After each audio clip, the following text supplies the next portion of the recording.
Welcome back, Cathy Cioth.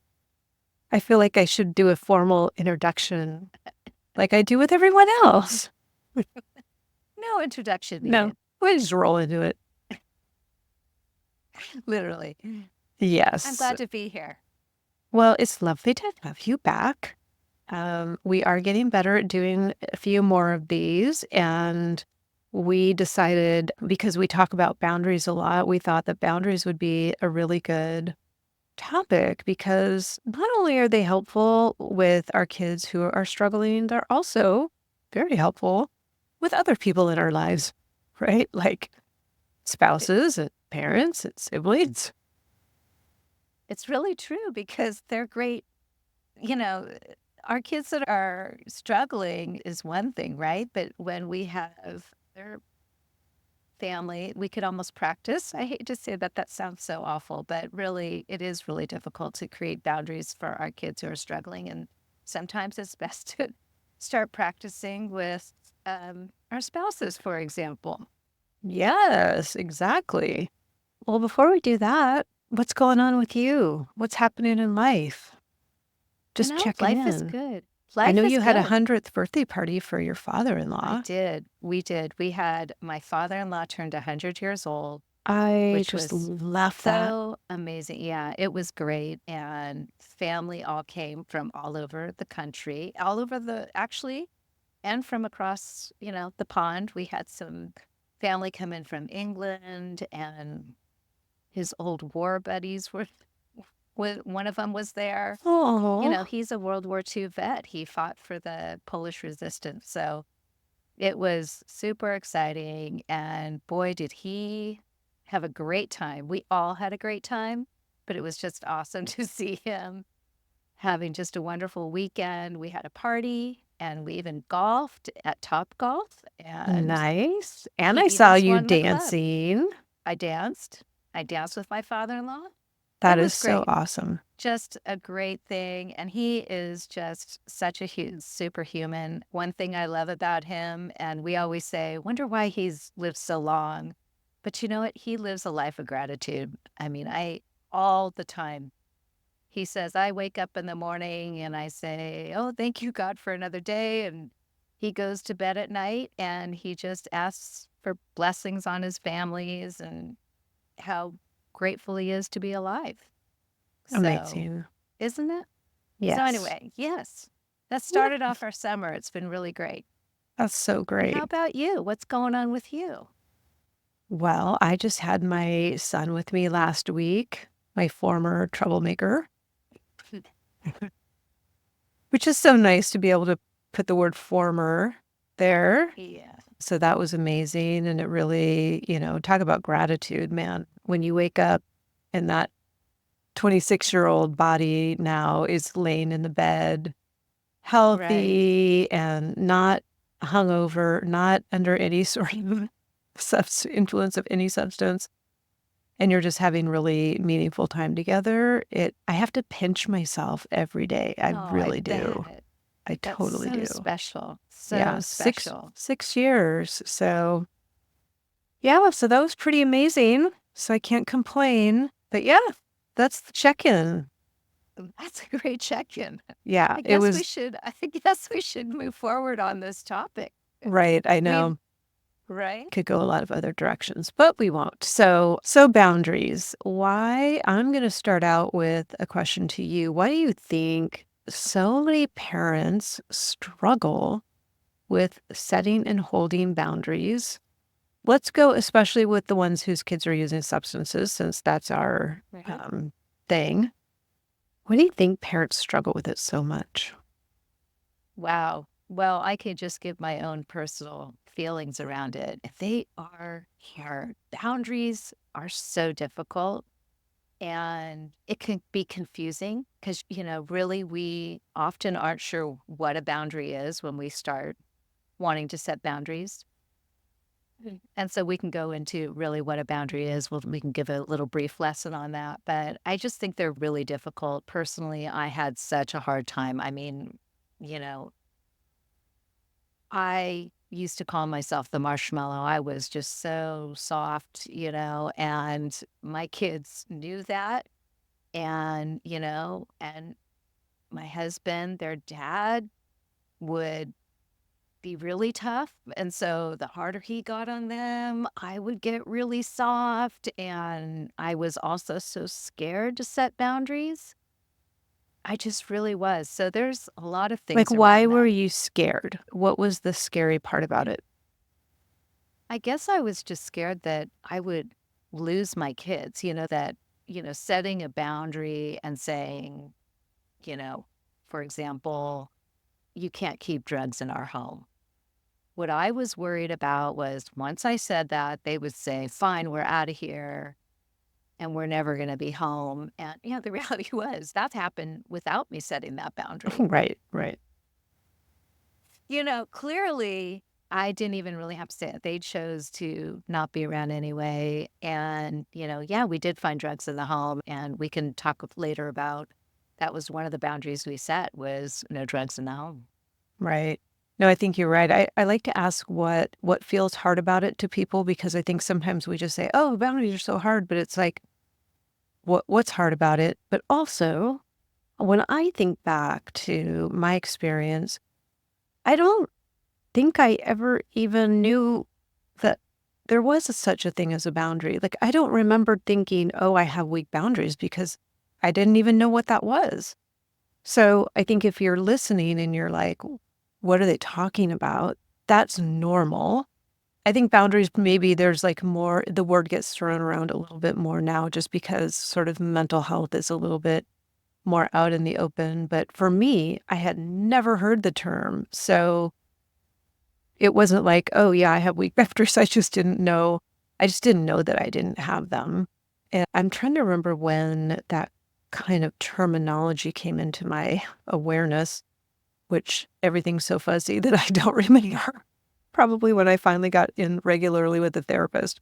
But I think the other thing that I hear people say is really hard for them about boundaries is, like you said, the outcome. It's the outcome of holding a boundary that means something might happen that is going to either be emotionally painful or could be, like you said, scary, like maybe my kids aren't going to be able to be at home.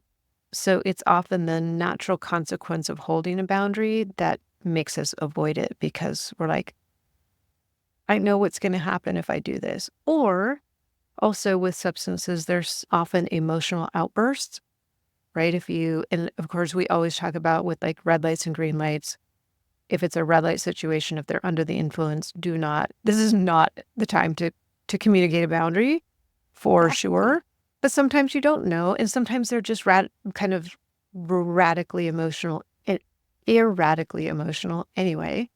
So you never know if you start to communicate a boundary or you start to hold a boundary that you've previously communicated, the reaction might be unknown because they might blow up.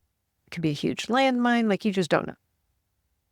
Yeah. I mean, I was the queen of avoiding those landmines. I just didn't want to hear it. And so you're absolutely right. And, yes, I think my fear was also based in the outburst that would happen.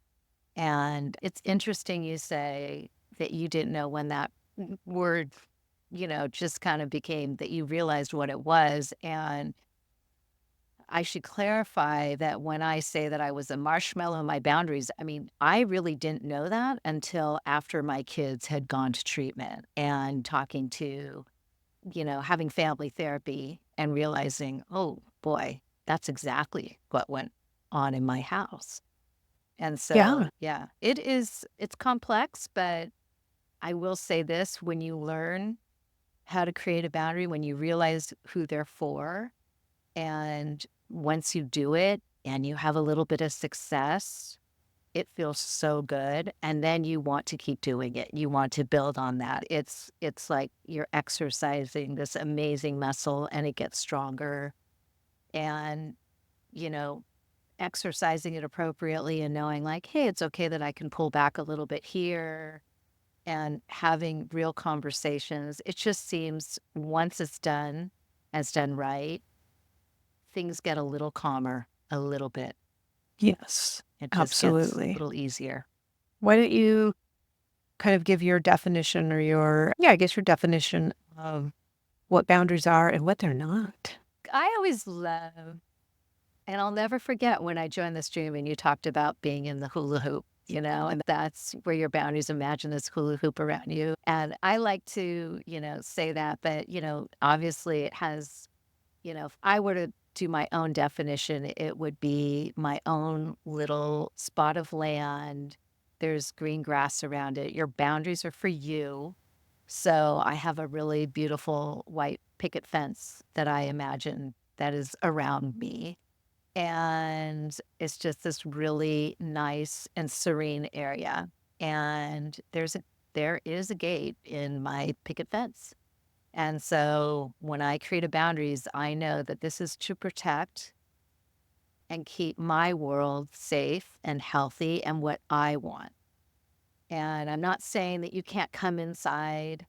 I can come out, you can come in, but it is really just for, you. Your boundaries are for you and what you need to be safe, what you need to feel healthy and go from there. It's your environment. I Right. think You're it's not trying to control what's happening outside your fence. And right. you're communicating, hey, here are the ways in which the gate opens. And Yep. if you want to open the gate, that's totally cool. Here are the ways that you can unlock it. And if you don't want to do that, then you have to stay outside the fence. So I think that's a really good visual, either the fence or the hula hoop. And we're going to talk about a couple of different kinds of boundaries. And for me, like the hula hoop one tends to apply. I visually kind of think of that in my mind more when I'm thinking of emotional boundaries. And then when I'm thinking of a boundary with someone else, I tend to think about the fence analogy and just like, Mm-hmm. this is how Mm-hmm. you get to come into my yard. So I love that. And what I see, and I'd be curious to hear your point of view and what you see, but what I see and what I experienced when I didn't have boundaries, when I didn't even know what I didn't have, but when I didn't have any boundaries, what I always felt like was a doormat.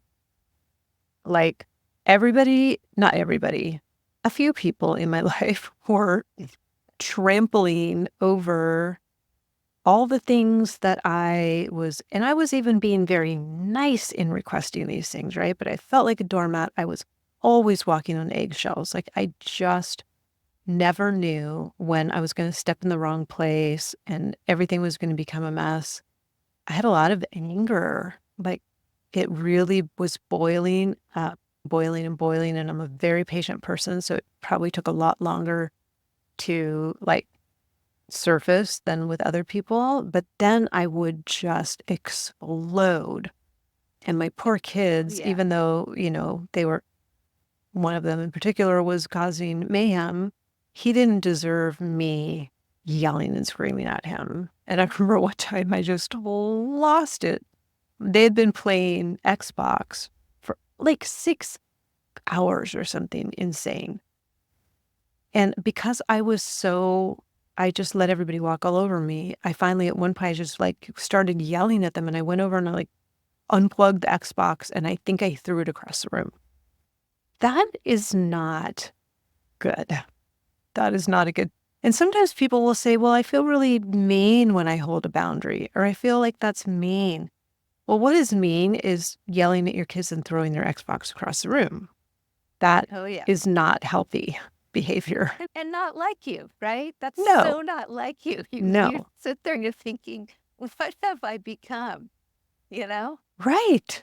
Yeah. Yeah. So I think if you're wondering, like, why do I need boundaries? Maybe you can recognize some of those times in your own life where physically you feel like, why is this happening again? I'm giving in again. I'm just saying, okay. And sometimes it's because we're just too tired, also. It's just like, I'm just too tired to deal with whatever is going to come on the other side of me holding this boundary. So that's real too. And that's where you just need to go back to taking care of yourself, making sure that you're fed, watered, all the things that we need to be. Yeah.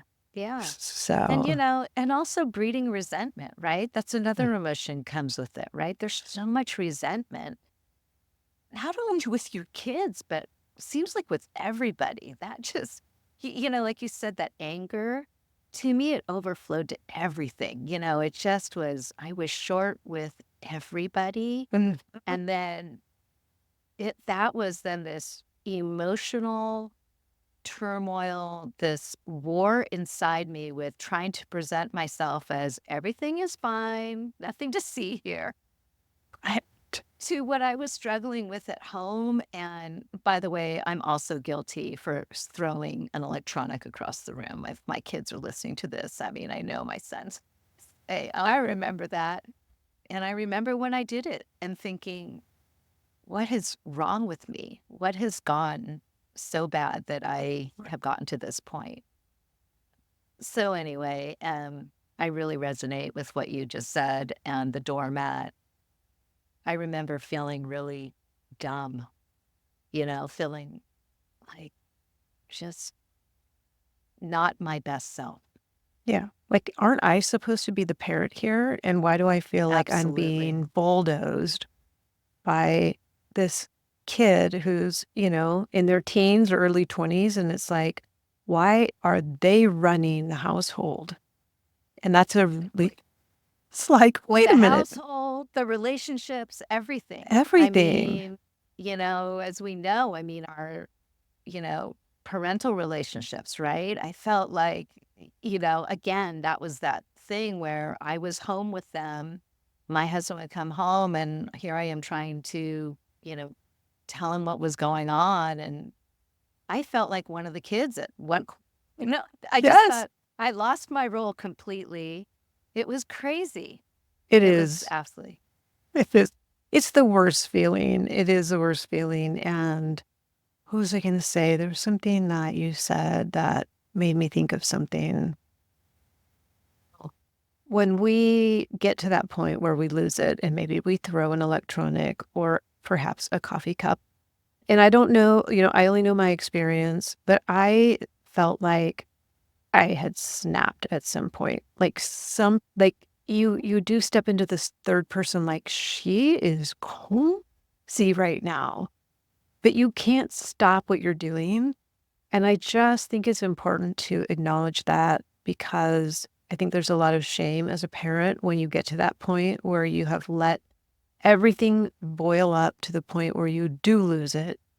You don't recognize yourself. You can't believe what you're doing or saying, but you can't stop yourself because you get into this place of like, am I mentally stable?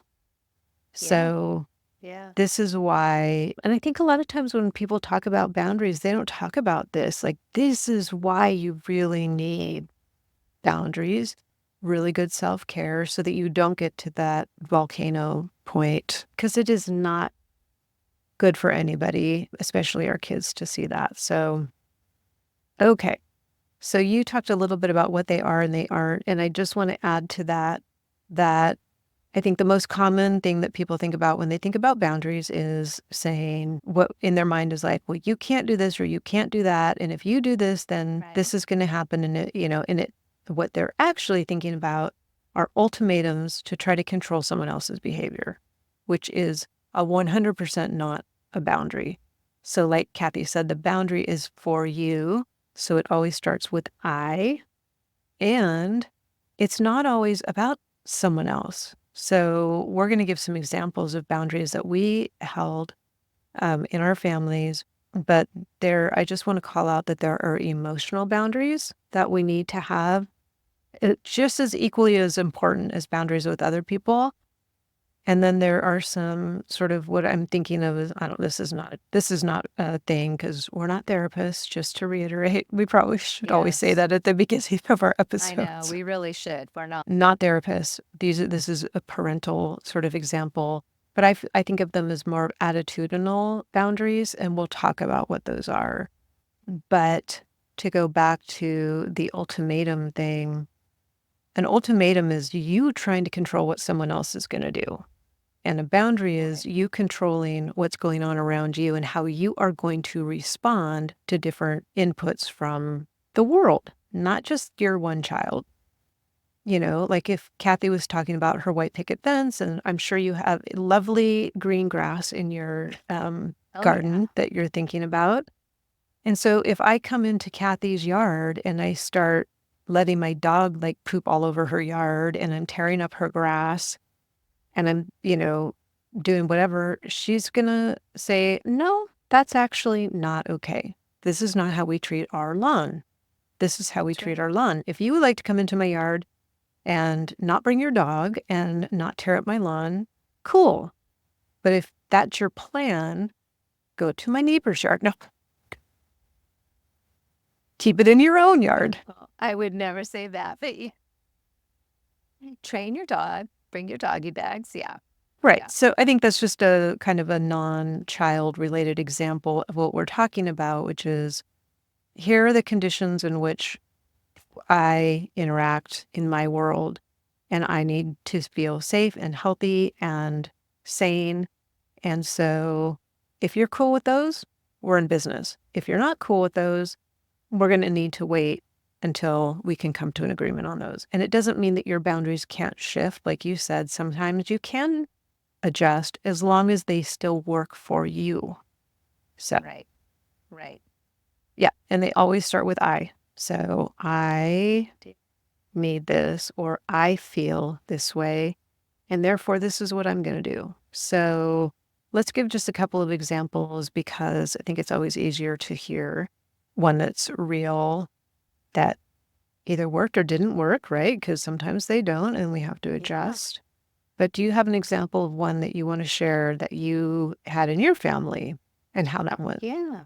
Yeah. So we did have one, and that was we did not want, we used to call the drugs in our family the software and the implements to use the drugs the hardware. So if you've got a kiddo that's using THC, the hardware are the bongs, the pipes, and all of that. And so, and the software is obviously the pot and really any drug. And so, one of the things that we had said was that we would not allow any software in our house if we found them, because we wanted to keep our house safe and healthy. And so we said if we found them, we would dispose of them. And one of the consequences also would be that you would not be able to stay the night at home that night. And so, oh boy, that was such a tough one for me, honestly. That was really tough. So we did that, and my son ended up staying out of the house lots of times. And it was difficult.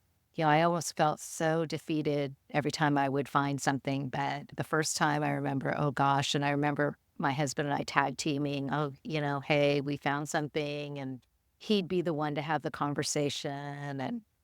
And I'll be honest, most of the time it was him having the conversation because I was so afraid of the outbursts like we had talked about earlier. I definitely got much better at that over time. But anyway, that was one of the most difficult boundaries that we had. And was that something that you co-created with your husband to say, Yeah. okay, we know that this is going on. What can we live with and what can we not live with? Is that like, how did you arrive at that? I guess is my question. Yeah, that was basically exactly what happened. We had so many incidences of finding nugs or whatever, pot, and honestly, never really found really tough drugs in our home. And they were there. We just never found them. But it was, what are we going to do?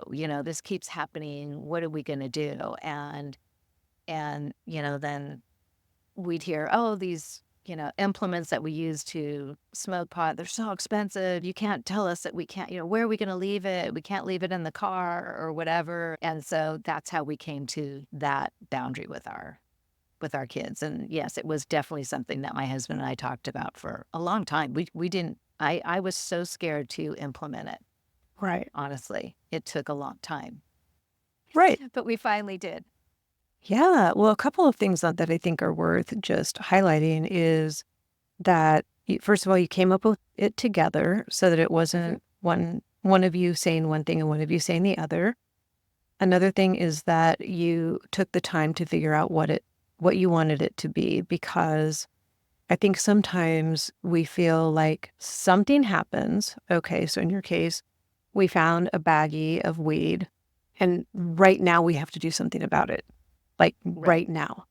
And the truth is, you can take the time to say, okay, we found this. We're not okay with it. This does not work in my white picket fence, green grass situation. Right. So we're going to come up with something. And you took the time to figure it out and figure out something that would work for you, that was doable, that seemed fair. And then you probably communicated it. So that pause right there, whether that was 4 hours or 24 hours or a week, you get to decide what that is. And you can be communicating to your son or your daughter, hey, we found this. Your dad and I are not okay with it. We don't really know what we're going to do yet, but there's going to be some boundaries set around this in the future, just so you know.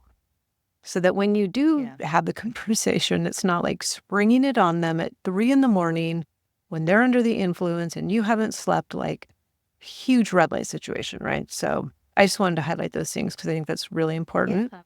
I think it's And really important to say that. Exactly. And that was something I'm so glad you brought that up because we did have the wherewithal to know that back then, which was so great, right? Gosh, it's not going to go well if he's coming in at 2 in the morning and we're saying, okay, here it is.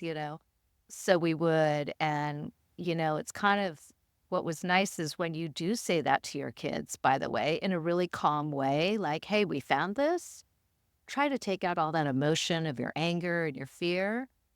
And I know that I'm not saying that lightly. I know it's difficult, but I often like to say, pretend you're talking to a coworker and just yeah, say, "Oh, hey, I found this in your drawer and in the drawer."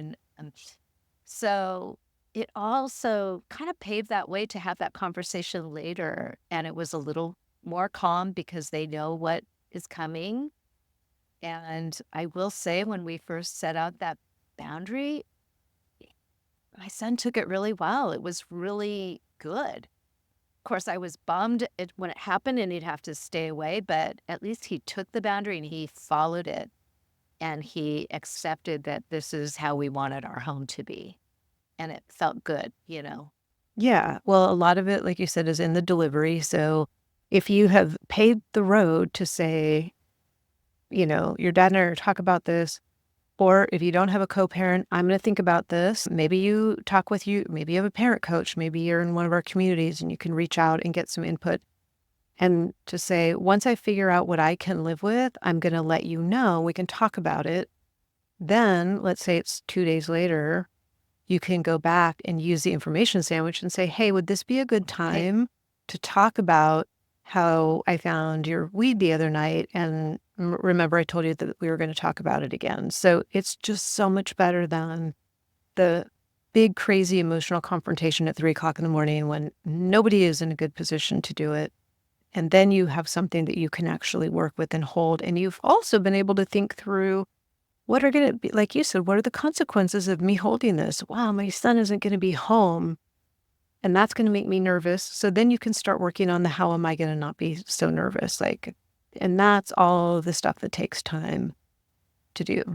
Well, yeah. thank you for sharing that. That's a really good one. Yeah. Oh, and the last thing I was going to say about that is that was what worked for your family. And for another family, somebody might be listening going, what is she talking about? If I ever found a bong in my house, I would throw that thing in the trash. And that's fine. Exactly. That is Exactly. totally fine. Boundaries, there is no like the book of boundaries, right? It's what works for you and your family.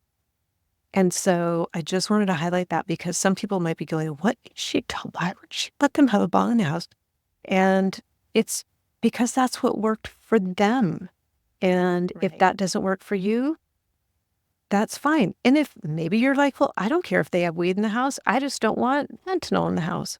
Okay, that's Exactly. fine. That's your boundary. So there is no hard and fast rule. Just thought I would mention that. No, that's really important to say. And by the way, which is so funny because that boundary, I would look at that boundary today and say, oh, there's no way that anything would be in our home.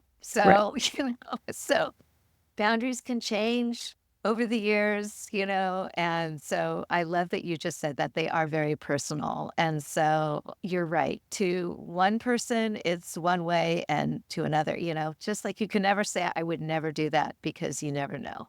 And so Exactly. I'm Exactly. I'm so glad that you said that. What about you? Yes. I'd love to hear what was the boundary that you had in your home? Oh, well, like I said, I didn't really understand the whole boundary thing, but when I did start getting my head wrapped around it, two things come to mind. One was a boundary that I had for myself, and I'll just share that, which was I had decided I was going to start allowing the natural consequences to happen if my son didn't get up to go to school or to get up to do whatever he was supposed to do.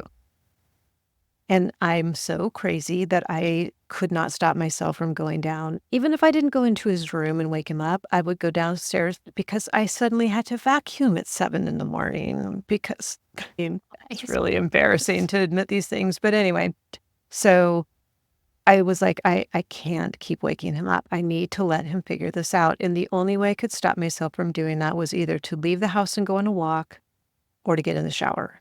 And so that's what I would do. I would be looking at my watch. I would be looking at the down the stairs. There is no sign of life.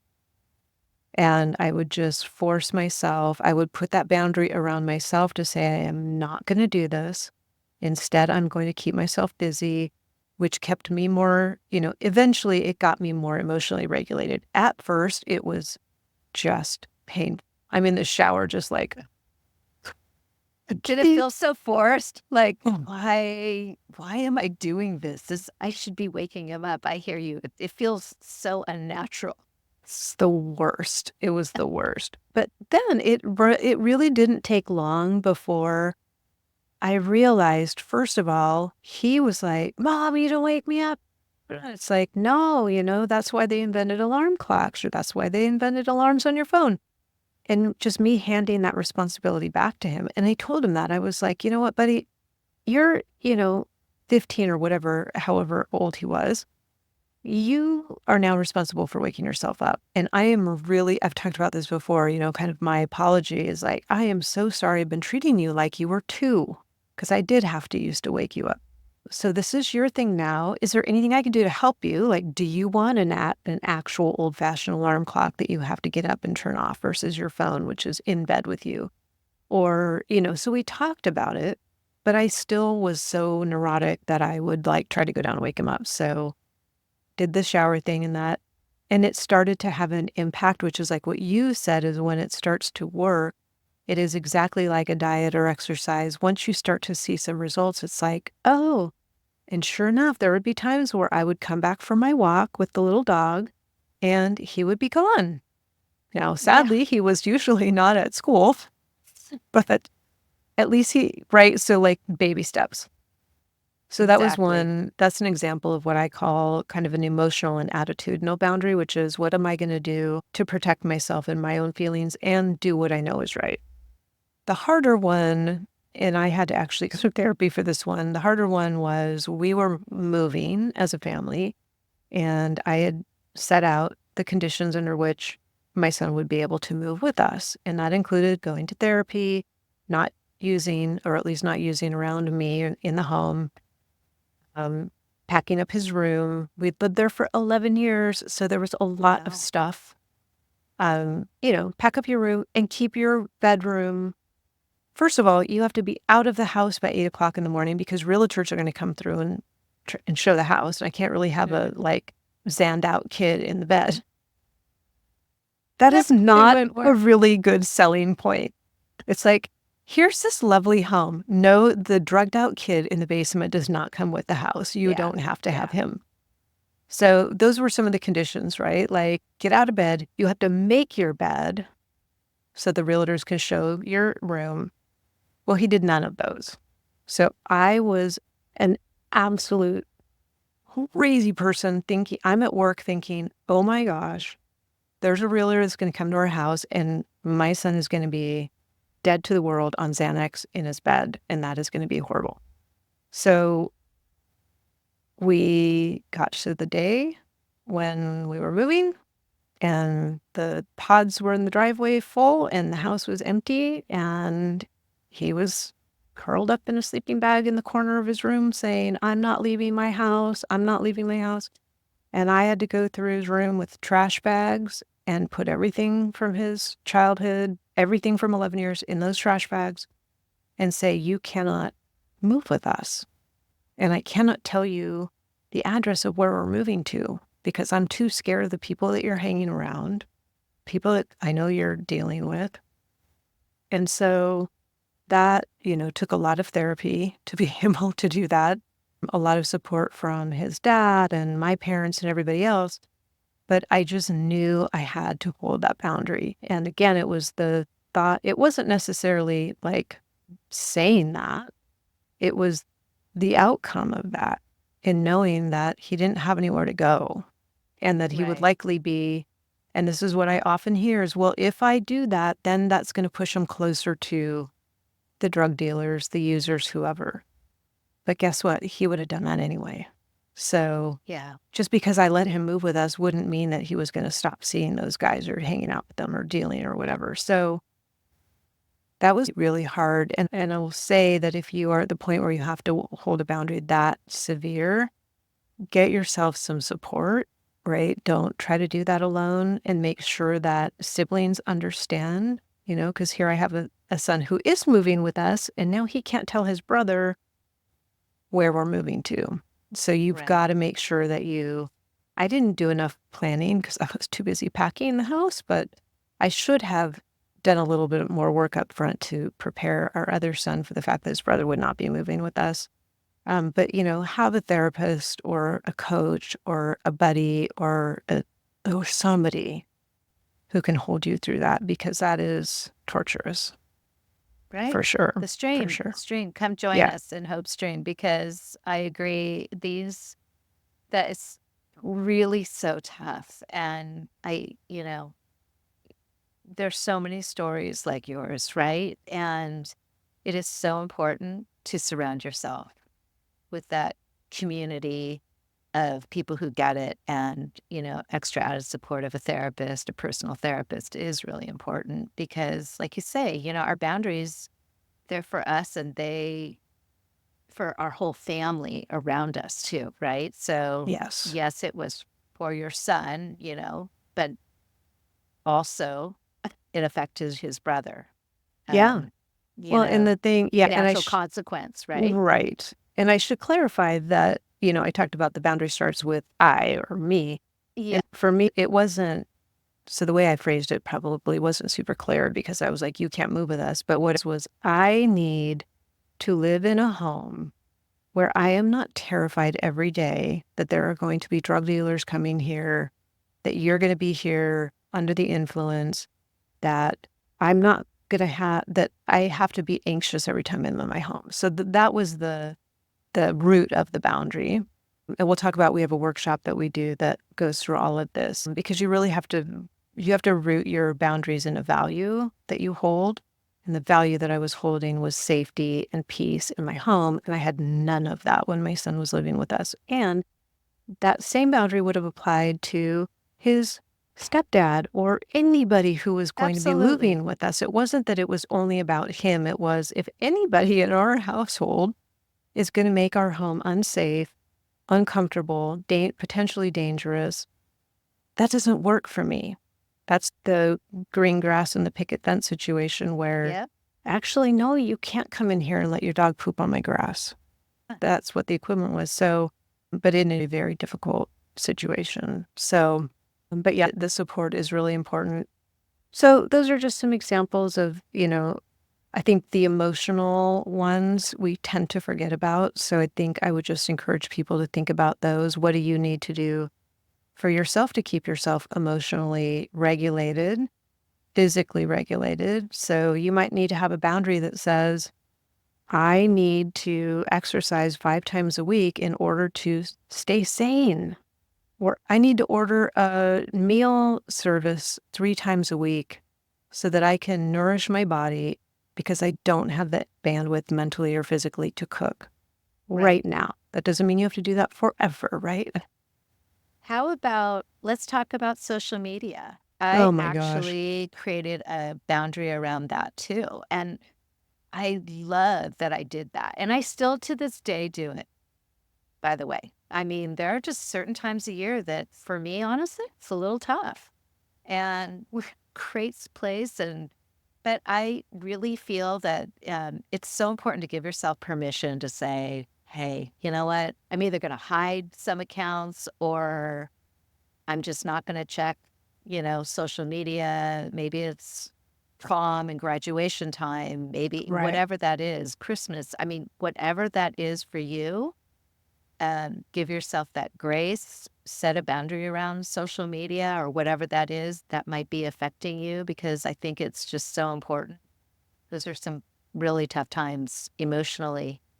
And, I also think it's important to think about boundaries with other family members because you often Mhm. get into really awkward positions where it's like, well, we're having a birthday party for Uncle Joe, but we don't want your son Sam to come because he might be high or whatever, right? So you have to start to really think about how this expands out to so that you feel comfortable at family gatherings or, oh, I don't want to get together with my sister because she always starts telling me exactly what I need to do with my daughter. And, you need to send her there and you need to do this. And maybe you have a boundary that for a while, if we're together, sister, we just don't talk about my daughter. And Yeah. if that works for you, cool. Come on through my picket fence.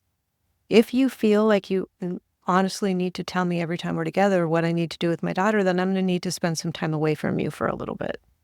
And Right. maybe we can text or maybe we can share photos on Instagram, but we're probably just not going to get together. And that's so hard, especially with It family. is so hard. But But it's again, it's what works for you to keep you safe and happy and healthy. right. And to understand too that this isn't forever, Right. that's I think one thing that I think hold us back is because we think, oh my gosh, if we do this will be forever. And it isn't forever. It Right. isn't forever. And so, and obviously, too, you could change about maybe it's just not working the way you wanted. It's okay to tweak your boundary a little bit. Like the example that you just gave, Brenda, maybe you could say to your sister, for example, hey, look, 5 minutes, we could chat about it. But after that, I just really want to enjoy this holiday with the family. Are you cool with that? And so, because our family members love us and are well meaning, and so you could maybe tweak your boundary a tiny little bit if you feel like I just don't want to not celebrate with family. So, tweak it so that it works for you. Yep. I love that. That is a really good point. Well, we could go on, but I think we should let people know we do have a boundaries workshop where we do this for 2 hours. Doesn't that sound fun? It actually does sound fun because I'll tell you this, if I had known 7 years ago that there was something like that, that would have said, hey, Kathy, come on in here in this really safe Zoom meeting room.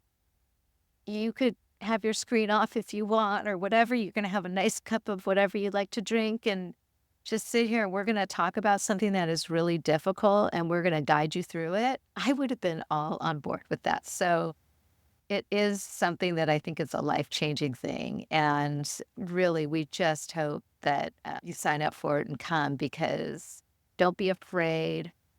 Everyone gets it, the people in that meeting room have all been where you are or worse, Right. and so we often Yes. say there's not much you can do that, shocks us at all, so, please come. It's a Correct. nice, safe place, and gosh, you learn so much. Yes. Yes. The next one. So if you're listening in real time, the next one is July 22nd, 2023.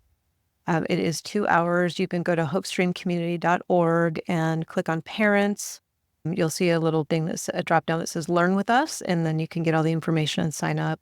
We do have scholarships. So I think it's $49, but if you can't do that, we do have scholarships for those who need a little bit of help. So don't be shy about that. And yeah, you get to actually walk away this is what I love because you have a workbook that you go through and you walk away with a boundary written down, thought through why you're holding it, what it means to you, how you're going to communicate it, what you're going to do when it blows up in your face, like all the things. So it's very, very helpful. It's a playbook. It is a playbook. I never thought about it that way, but it is a playbook. We Yeah. need I to, yeah. imagine like you could wear one of those wrist, playbook things like the football players wear. And then, when you're walking around your house and something happens, you're going to go and flip that open and say, okay, this is the time. I love that. We might need to create some merch. Well, Hopestream we're working Community on that. playbooks. Yes, We are working on that. But we anyway, are. So, all right. Well, thanks for joining me. And yeah, I'll probably see you in an hour in a Zoom call. I will see you soon. All right. Thanks. Sure. Bye. Bye.